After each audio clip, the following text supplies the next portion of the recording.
નમસ્કાર વિદ્યાર્થી મિત્રો, આપણે ધોરણ 11 પ્રકરણ 7 દર્શનશાસ્ત્ર એમાં ગયા હતા. એના જે પ્રાસ્તાવિક મુદ્દાઓ એના વિશે આપણે વાત કરી. દર્શનશાસ્ત્ર એ આપણા વિચારો, આપણી જે વિચારણાઓ છે એને એક એવી દિશા તરફ લઈ જાય કે જે માનવતાના મૂલ્ય આપણને શીખે. આપણા જીવનમાં દ્રશ્યતે ઇતિ દર્શનમ, મતલબ કે જોવું દર્શન.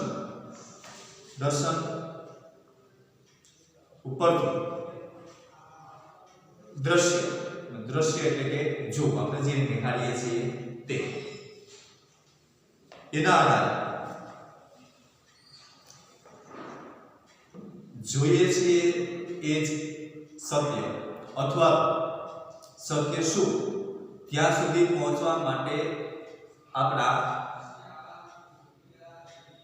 જ્ઞાન, આપણી સમજણ, આપણા વિચારોને કે આપણી વિચારણા આગળ લઈ જવા માટેની એક વિચાર સરણી એ આ પ્રકરણની અંદર મૂકેલી છે.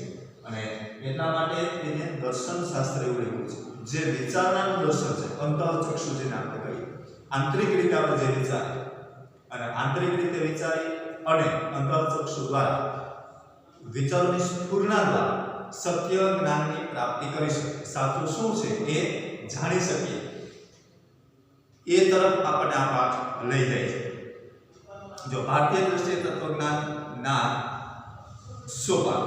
હવે આપણા તત્વજ્ઞાનની અંદર તમે ગયા વખતે વાત કરી હતી કે પાઠ 6 થી 10 એ આપણા પરંપરાગત ભારતીય તત્વજ્ઞાનની અંદર આવતા મુદ્દાઓના આવે છે. એટલે આપણા તત્વજ્ઞાનની અંદર જે પરંપરાઓથી ચાલી આવતી જે વિચારસરણી છે, વિચારધારાઓ છે, વિચારો છે, એ સીધે સીધા આપણે અસર કરે છે. આપણા જીવન વ્યવહારમાં પણ અસર કરે છે, આદાન પ્રદાનમાં પણ અસર કરે છે, વાણી, વર્તન અને વ્યવહાર તેમાં આ વસ્તુ આપણે જોવા જ મળે છે. હવે એ વસ્તુ આપણે વિચાર કરવાની જે રીત છે, પદ્ધતિ છે, એની ઉપર આપણે લઈ જાય છે કે આપણે કેવી રીતે વિચાર કરવાની રીત કે પદ્ધતિ હોય તો સત્યનું શોધન થઈ શકે, સત્ય સુધી આપણે પહોંચી શકીએ. એમાં ભારતીય દ્રષ્ટિએ સત્ય જ્ઞાનના સોપાનો. હવે આપણે દર્શન શાસ્ત્ર એ પાઠની અંદર દર્શનને દર્શન શાસ્ત્ર કહેવામાં આવે છે. મતલબ કે જોવું પણ શું? આ જોવું એટલે આંખથી જોવું તો એક સ્થૂળ શબ્દ થઈ, પણ એનો જે સૂક્ષ્મ અર્થ છે આપણા પાઠની અંદર 11મા ધોરણની અંદર હવે તમે એટલું સમજતા થઈ ગયા છો કે એનો સૂક્ષ્મ અર્થ એટલે કે બારીકાઈથી જોવું એટલે કે વિચારણાની અંદર જોવું. દેખાતું નથી, આની એક હવા છે પણ દેખાતી નથી, પણ છે આ વાત નથી, વાસ્તવિકતા છે, હકીકત છે, અને આપણા માટે અનિવાર્ય છે એ નક્કી છે. આપણે જોઈ શકતા તો નથી એની વાત છે. એવી રીતે આ વિચારો છે આપણે જોઈ શકતા તો નથી. વિચારણા છે એને આપણે સમજી શકીએ છીએ, અપનાવી શકીએ છીએ, એનું આચરણ કરી શકીએ, એનો અમલ કરી શકીએ, પણ એને આપણે જોઈ શકતા નથી. એટલે એ વાતને જોવાની વાત છે કે જે નરિયાને આપણે જોવા નહીં મળે. બાળકો બરાબર સમજો કે સૂક્ષ્મ વસ્તુ છે, આપણે જે નરિયાને જોઈએ એ સ્થૂળ બાબત છે, પણ જે નથી દેખાતી પણ વિચારોથી આપણે સમજવાની છે કે ખરેખર છે. તમને કીધું કે ભાઈ હવા દેખાતી નથી પણ છે આ હકીકત છે.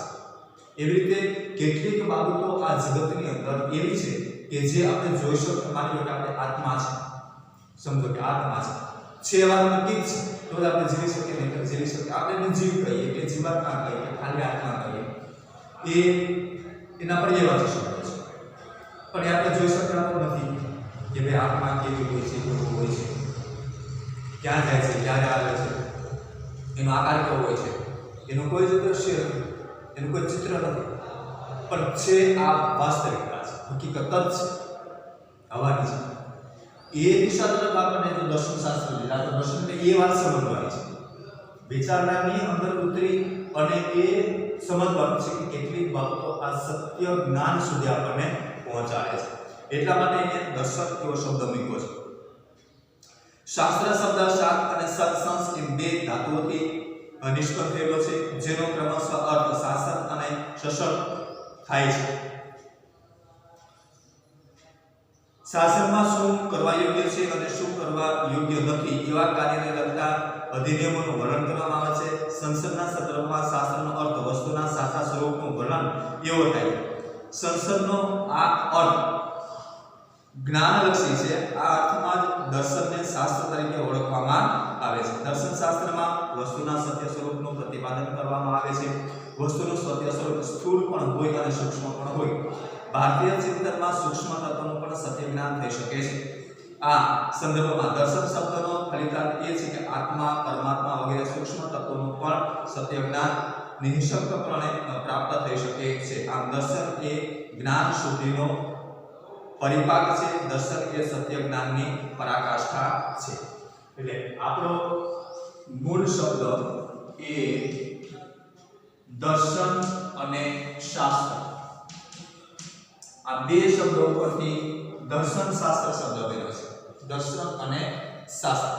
હવે દર્શન નો એ શાબ્દિક અર્થ એ વ્યુત્પત્તિ જોઈએ તો એનો અર્થ એવો થાય છે કે જેના દ્વારા વસ્તુ કે સત્ય તાત્વિક સ્વરૂપ જોવા મળે. દર્શન જેના દ્વારા તાત્વિક વસ્તુ જોવા મળે એ શું છે તો કે દર્શન છે. હવે શાસ્ત્ર એટલે શું કે જે સિદ્ધાંતો આપે, જે આપણને નિયમ આપે છે, એ શાસ્ત્ર છે. શાસ્ત્ર શબ્દ શાસ અને સંસ એ બે ધાતુઓથી નિષ્પન્ન થયેલો છે. ક્રમશઃ એનો શાસન અને સંસન, શાસન અને સંસન આવો એનો અર્થ થાય. શાસન અને સંસન આ બે એના શાબ્દિક અર્થો છે. હવે એ બે શબ્દોની અંદર સંસન એ શું કરવા યોગ્ય છે અને શું કરવા યોગ્ય નથી એ આપણને સૂચન કરે છે. યોગ્ય અને અયોગ્ય, સત્ય અને અસત્ય. આપણી ભાષામાં કહીએ કે સત્ય અને અસત્ય એનો ભેદ આપણને સમજાવે તે. એનું નામ શું થયું તો કે દર્શન અને શાસ્ત્ર. દર્શન અને શાસ્ત્ર. હવે એનો અર્થ એ થાય કે તાત્વિક રીતે યોગ્ય કે અયોગ્ય શું છે તે જાણવું. મતલબ એ થાય કે સત્ય શું છે તે જાણવું. એનો અર્થ એ થાય કે સત્યનું શોધન કરો. ક્યાં સુધી આપણે પહોંચવાનું છે તો કે સત્યનું શોધન કરો. હવે સત્યનું શોધન કરો મતલબ એ થાય કે વાસ્તવિકતા શું છે, હકીકત શું છે એ આપણે જાણો. હવે એની અંદર બે બાબતો મહત્વની છે. બરાબર યાદ રાખો. વાસ્તવિકતાને આપણે પામવા માટે, સમજવા માટે, હકીકત કે સત્ય સુધી પહોંચવા માટે બે બાબતો અનિવાર્ય છે. કઈ તો કે એક તો સ્થૂળ વસ્તુ છે અને બીજી કઈ તો કે સૂક્ષ્મ. સ્થૂળ વસ્તુમાં માની લો કે આપણે પાંચે જ્ઞાનેન્દ્રિયો છે એ પાંચે જ્ઞાનેન્દ્રિયોથી જે જ્ઞાન પ્રાપ્ત થાય એ સ્થૂળ હોય છે, પણ મનથી જે પ્રાપ્ત થાય છે વિચારણાથી એ સૂક્ષ્મ હોય છે. એટલે સ્થૂળ એટલે જોઈ શકાય, સાંભળી શકાય, જોઈ શકાય, સાંભળી શકાય એવું. જોઈ શકાતું નથી, જોઈ શકાતું નથી. દાખલા તરીકે આત્મા અને પરમાત્મા, આત્મા અને પરમાત્મા આ સૂક્ષ્મ વાતો છે. કેવી છે? સૂક્ષ્મ છે. એને આપણે જોઈ શકતા નથી. આ જગત છે તો વૃક્ષ, વનસ્પતિ, તળાવ, નદી, પર્વત, સૂર્ય, ચંદ્ર, તારાઓ આ બધું જ આપણે જોઈ શકીએ છીએ. એ કેવી વસ્તુ છે કે જોઈ શકાય, એટલે સ્થૂળ વસ્તુ. પણ આપણા વિચારો છે, મનની અંદર જે આપણા વિચારો છે એ જોઈ શકાતા નથી. તો એ કેવી વસ્તુ ગણાય? તો કે સૂક્ષ્મ વસ્તુ. એટલે એના બે ભાગ. હવે આપણે આ જ્ઞાન તરફ ભણી જાય છે સ્થૂળ વસ્તુ. એનો સત્ય આપણે કદાચ ઝડપથી આપણી સામે આવી શકે, આપણે જોઈ શકીએ, સાંભળી શકીએ, નિહાળી શકીએ, અથવા તો સ્વાદ લઈ શકીએ. જેમ પાંચે પાંચ જ્ઞાનેન્દ્રિયો છે, ઘ્રાણેન્દ્રિયો છે, સ્પર્શેન્દ્રિયો છે, એ પાંચ જ્ઞાનેન્દ્રિયો દ્વારા આપણે એનું આગળ પણ આપણે વાત કરીએ એ જાણી શકીએ. પણ જ્યારે સૂક્ષ્મ બાબત છે એને જોયા વગર જ એના સત્ય જ્ઞાન તરફ આપણે જવાનું છે. એટલે સૂક્ષ્મ બાબત એ આપણા માટે આ દર્શન શાસ્ત્રની અંદર સૂક્ષ્મ જે સત્ય છે એના તરફ જવાની વાત, સ્થૂળ તરફ નહીં. સ્થૂળ તો આપણે જોઈ શકીએ છીએ. એટલે કોના તરફ જવાનું છે? તો કે સૂક્ષ્મતા. એટલે સૂક્ષ્મ વસ્તુ છે એ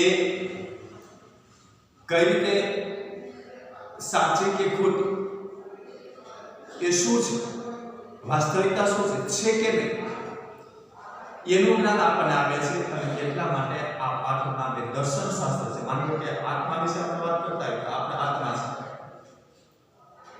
જો ખાલી એવું વિચારીએ કે માણસ મૃત્યુ થાય, આપણે જોયેલી ઘટનાઓ છે, જન્મ અને મૃત્યુ આપણે રોજ જોઈએ છીએ, આ નિશ્ચિત છે ઘટના. માણસનું જન્મ, આયુષ્ય સુધી જીવવું, આયુષ્ય પૂરું થાય એટલે મૃત્યુ. આ ચક્ર હાલ્યા જ કરે છે. આપણે પહેલા પણ માણસો હતા, અત્યારે પણ છે, અને આપણે આપણું આયુષ્ય પૂરું થઈ જાય પછી આપણે 90 માણસો તો હશે. આ જે ચક્ર છે ચાલ્યા જ કરે છે. અને આપણે નજરે શું જોઈએ છીએ કે માણસ જન્મે છે, આયુષ્ય પૂરું કરે છે અને મૃત્યુ પામે છે. આપણે નજર પડે છે. આ બધું દૃશ્યમાન છે, ઘટનાક્રમ ચાલ્યા જ કરે છે. હવે મારો કહેવાનો મુદ્દો એ છે કે એની અંદર જ્યારે માણસ મૃત્યુ પામે છે એ તો આપણે જોઈએ છે નજરે, પણ એવી કઈ બાબત છે કે જે માણસના શરીરમાંથી નીકળી જાય છે અને એના જ કારણે માણસ મૃત્યુ પામે છે? વિચાર એ છે. એવી કઈ વસ્તુ છે, એવી કઈ બાબત છે કે એના શરીરમાંથી એ વસ્તુ નીકળી જાય છે એટલે માણસ મરી જાય છે, માણસ મૃત્યુ પામે છે? એવી કઈ બાબત છે? અને એને આપણે શું કહીએ છીએ? આત્મા કહીએ છીએ, અથવા તો જીવ કહીએ છીએ, અથવા તો જીવાત્મા કહીએ છીએ. હવે એને આપણે જોઈ શકતા નથી, પણ આ ઘટના બની એના જ કારણે બની છે. આ વાત નિશ્ચિત છે, આ હકીકત છે, મતલબ કે સત્ય છે. એટલે એ સત્ય સુધી આપણે પહોંચવા માટે એ વિચાર કરવો, એ વિચારના સુધી આ ઘણા બધા ફિલોસોફરો, તત્વચિંતકો, ઋષિ મુનિઓ આ બધાને એને આના પર ઘણું બધું મંથન કર્યું, ઘણા બધા વિચારો એની પર એને વાગોય કે ભાઈ કોઈ પણ સજીવ કે મૃત્યુ પામે ત્યારે તેના શરીરમાં શરીરકા મનુષ્ય, દાખલા તરીકે મનુષ્ય મૃત્યુ પામે તો માણસના શરીરમાંથી કોઈ એવું નથી ભાઈ એક હાથ કપાય એટલે માણસ મૃત્યુ પામે, એક પકાય, એક પગ કપાય ત્યારે માણસ મૃત્યુ પામે, અથવા તો એક હાથ કપાય એટલે માણસ મરી જ જાય છે, મરી જાય તો હાથ ઓટોમેટિક કપાઈ જ જાય છે. એવું તો કઈ છે? એના આપણું શરીર તો એકનું એમ જ હોય છે, એમાંથી કાંઈ જ મુશ્કેલી થતી નથી, છતાં માણસ મૃત્યુ પામે છે. એનું આયુષ્ય પૂરું થઈ જાય એટલે માણસ મૃત્યુ પામે છે. હવે આ બાબત કેવી થઈ? સૂક્ષ્મ વિચારણા કરી એના ફિલોસોફરે, એ તત્વચિંતકોએ, ઋષિઓએ કે આ શું છે અને એ આત્મા નીકળી જાય છે તો એ જાય છે ક્યાં, આવે છે ક્યાંથી, જાય છે ક્યાં, આ બધા જે વિચારો છે ને એનું દર્શન કરવાનું, એને જોવાનું, એને અંતર પડવાનું છે કે આ બધું શું છે. આ તો ખાલી તમને ઉદાહરણ આપ્યું આત્માનું. તો હવે એવા તો કેટલા બધા રહસ્યો આ દુનિયાની અંદર છે, રહસ્યો છે. માનો કે તમે બીજું ઉદાહરણ કે પૃથ્વી છે એ પોતાની ધરી ઉપર 24 કલાકમાં એક આંટો ફરે છે. આ વૈજ્ઞાનિકોએ સિદ્ધ કરેલી વાત છે, હકીકત છે, વાસ્તવિકતા છે. અને સ્થૂળ રીતે આપણે જોઈએ પણ છે કે 24 કલાકમાં એક દિવસ અને એક રાત પૂરા થઈ જાય. એ સ્થૂળ પ્રક્રિયા આપણે જોઈએ, આપણે નજરે જોઈએ છે. પણ આ ફરે છે કઈ રીતે, આ ફેરવના છે શા માટે ફરે? ને વિજ્ઞાનનો બીજો એવો નિયમ છે કે કોઈ પણ વસ્તુ એ સક્રિય હોય તો એની પાછળ કોઈ શક્તિ હોય. શક્તિ વગર ક્યારેય કોઈ વસ્તુ એ સક્રિય બનતી જ નથી.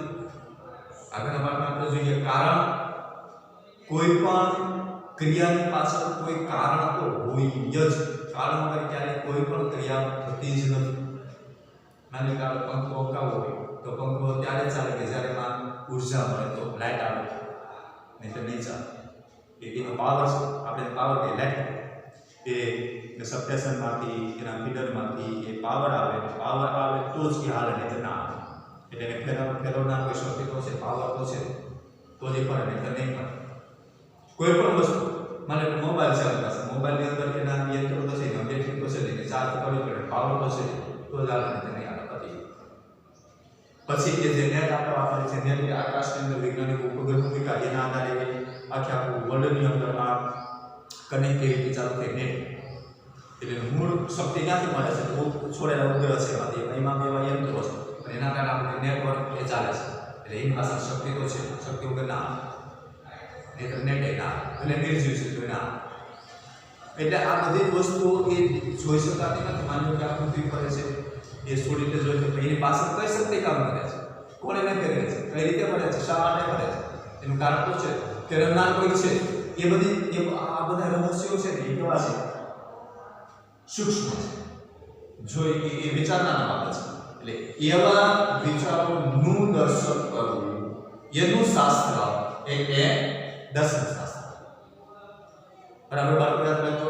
એવા વિચારો સૂક્ષ્મતા તરફ લઈ જતો અને સૂક્ષ્મ વિચારના ની અંદર આપણને ઉતારતું જ્ઞાન સમજવા માટે, શીખવા માટે, કે શું છે જાણવા માટે, એના સત્ય સુધી પહોંચવા માટે, સત્યનું શોધન કરવા માટે જે સ્ટેપ, જે વિચારણા મૂકી છે એ દર્શન શાસ્ત્ર. જો એનો પહેલો મુદ્દો, ભારતીય દ્રષ્ટિએ સત્ય જ્ઞાનના સોપાન. સત્ય જ્ઞાન કઈ રીતે થાય, શું છે, એના કેટલાક સોપાનો છે. જો આત્મા પરમાત્મા જેવા સૂક્ષ્મ તત્વનું જ્ઞાન કઈ રીતે થાય છે? આ જ્ઞાન કોઈને પણ એકાએક થતું નથી. આત્મા તત્વ કે પરમાત્મા તત્વને પહોંચવાનું કેમ ભારતીય ચિંતકોએ નિશ્ચિત કરેલો છે. નો ક્રમ ભારતીય તત્વની અંદર એ તત્વચિંતકે નિશ્ચિત કરેલો છે કે આત્મા તત્વને ઓળખવું હોય, પામવું હોય, પરમાત્માને ઓળખવા, ઈશ્વર સુધી પહોંચવું હોય તો આ રીતે આપણે જઈ શકીએ. અહીંયા રસ્તો બતાવ્યો, કેટલી સુંદર વાત છે. એ આપણે માર્ગ બતાવ્યો છે. એની અંદર કેટલી એની વિચારણા કરવી પડે છે, કેટલું મનોમંથન કરવું પડે છે, કેટલા વિચારોનો એને નિષ્કર્ષ કર્યો છે, ત્યારે આ વસ્તુ એને શોધી હશે કે આવી રીતે કરવાથી માણસ એ આત્માનું સ્વરૂપ અથવા તો પરમાત્માના સ્વરૂપને પામી શકે છે. જેનો ક્રમ આવ્યો સત્ય જ્ઞાન પામવા માટેના સોપાન.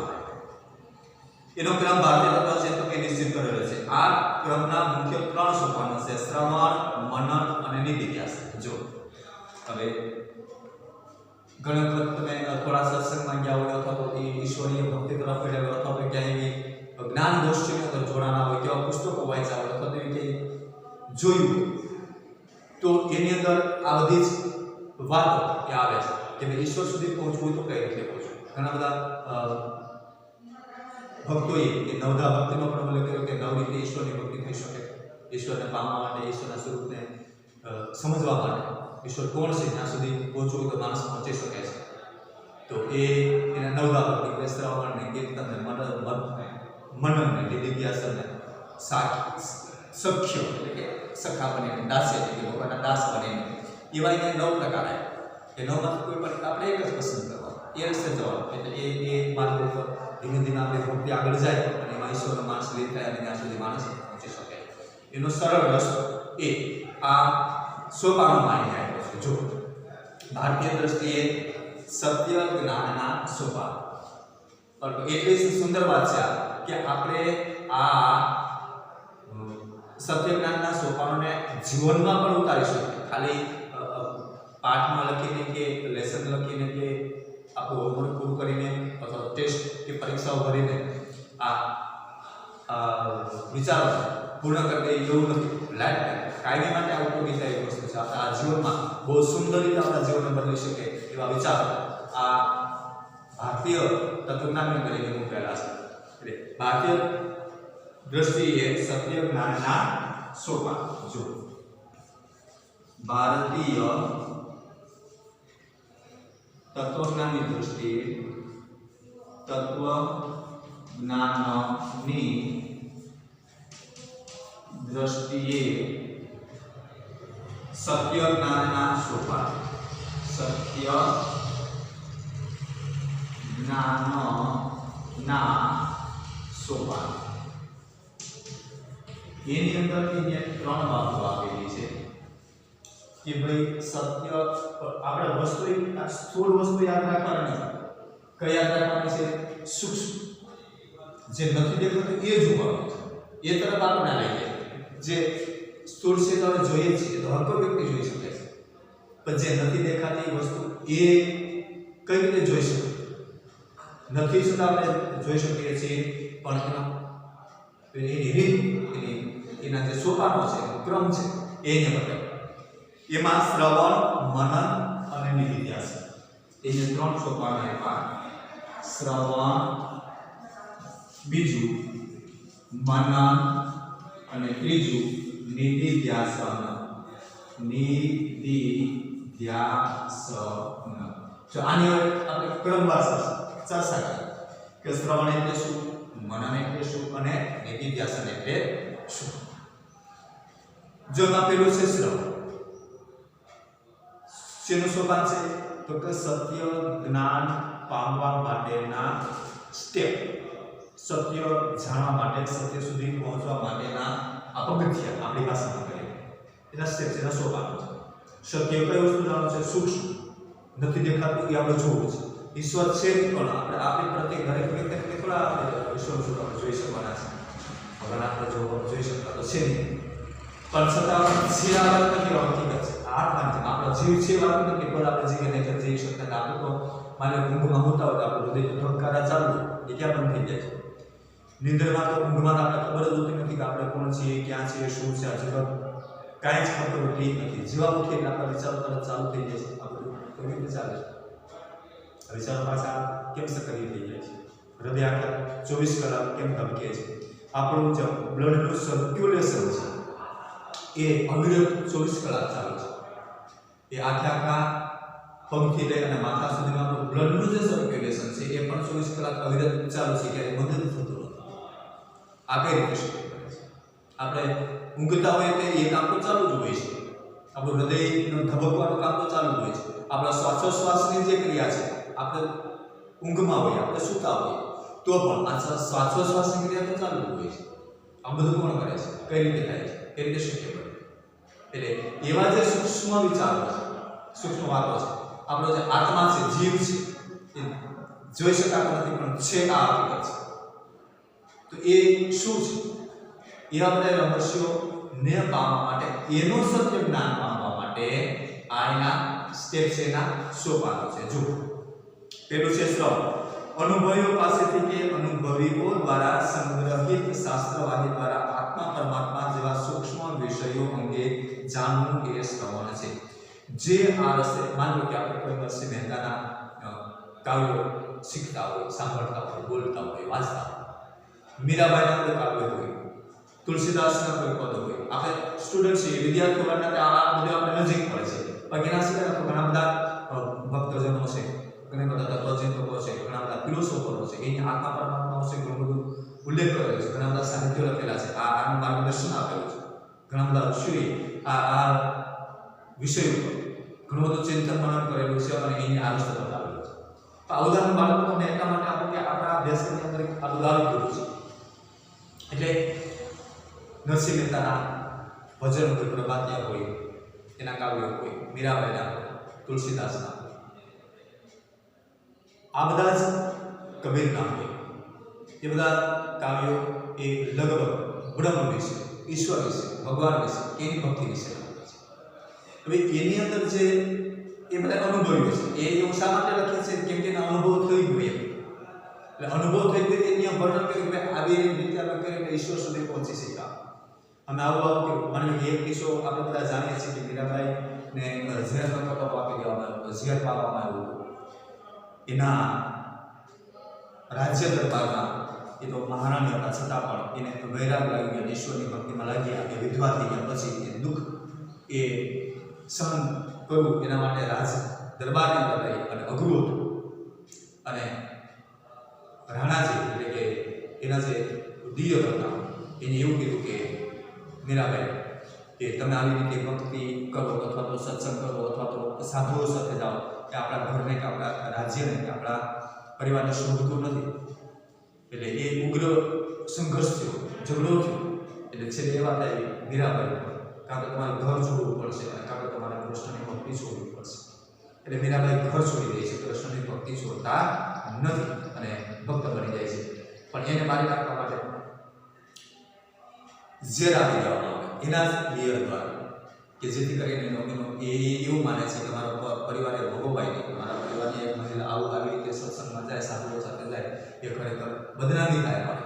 એટલે એટલા માટે ઝેર આપી દેવામાં આવે અને એ જ ઝેર મીરાબાઈ પી જાય છે, છતાં પણ એ ઝેર લાગતું નથી, મતલબ એને કાંઈ અસર કરતું નથી. આ કઈ રીતે શક્ય બને?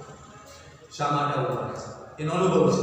અને એ આપણો મુદ્દો એ છે કે શ્રવણ, એટલે એનો અનુભવ છે કે કૃષ્ણ અથવા તો ઈશ્વર, આપણે જે કંઈ દેવી દેવતા બ્રહ્મા ઈશ્વર જેમાં માનતા હોય એ બધું એકનું એક છે. એના નામ જુદા, બાકી એક જ તત્વ છે, એટલે પરમ તત્વ આપણે કહીએ.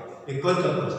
એ પરમ તત્વ એ જેને આવી રીતે આપણે તમને મીરાબાઈ ઉદાહરણ કે એ સ્ટોરી આપણે જાણીએ છીએ, એની કહાની આપણે ખબર છે, એ ઝડપથી સમજાય કે હા. એટલે એ બધા અનુભવીઓથી એને એવું કીધું કે આ હકીકત છે, વાસ્તવિકતા છે, આ સત્ય જ છે, સત્ય ના છે. એની પાસેથી આપણે સાંભળીને, અનુભવીઓ પાસેથી, એની પાસે શીખીને, શ્રવણ કરીને એ શું કહે છે એ જ્ઞાન દ્વારા આપણે જે કંઈ જ્ઞાન પ્રાપ્ત કરીએ છીએ અને એ જ્ઞાન દ્વારા પણ સત્યની નજીક આપણે જઈ શકીએ છીએ અથવા તો સત્યનું શોધન કરી શકીએ છીએ. આપેલો મુદ્દો કયો થયો? શ્રવણ.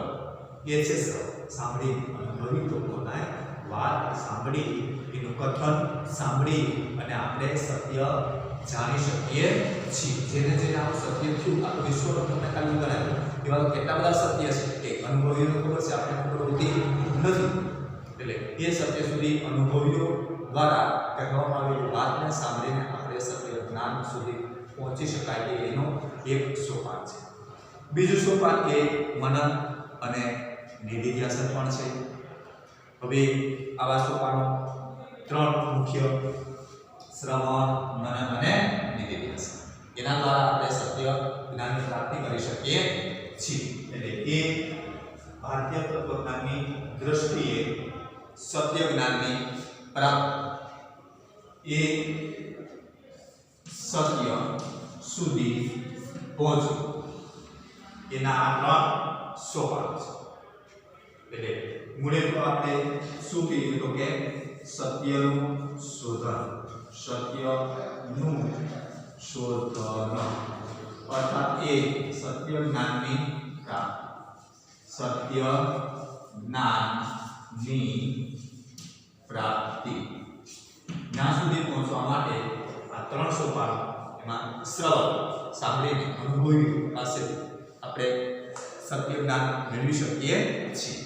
બાકીના બે સોપાનો છે એ આવતા તાસની અંદર આપણે એના વિશે ચર્ચા કરીશું. એના વિશે શીખશું. ગુના વિશે એટલે મનન અને નિધિધ્યાસન વિશે આજનો તાસ અહીં આપણે પૂર્ણ કરીએ છીએ. હોમવર્કમાં તમારે આ વિડીયો પૂરો થઈ જાય પછી PDF અથવા તો એના ખોટા સ્વરૂપે આપેલા પ્રશ્નો હશે, મુદ્દાઓ હશે, પેરેગ્રાફ હશે, એ તમારે તમારી હોમવર્ક નોટમાં લખી નાખવાના છે.